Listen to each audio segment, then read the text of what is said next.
Gandang umaga po sa ating mga friends. Nandito po kami sa Area 3. Mas nauna itong natanim kaya mangilan-ngilan din ang ating i-harvest dito sa Area 3.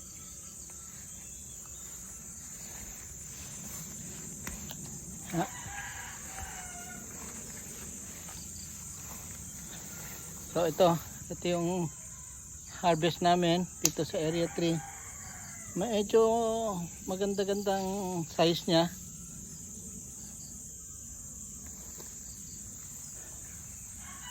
At tuloy-tuloy po ang paglagay ng abono dito, kaya tuloy-tuloy din ang paglago ng ating dragon fruit. So ito i-harvest natin later, mga ito, at marami rin buko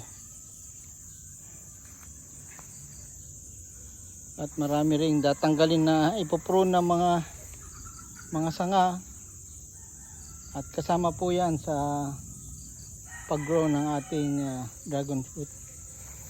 So ito yung i-ano natin later, i-harvest, kaya tuloy-tuloy po ito hanggang September, October ang ating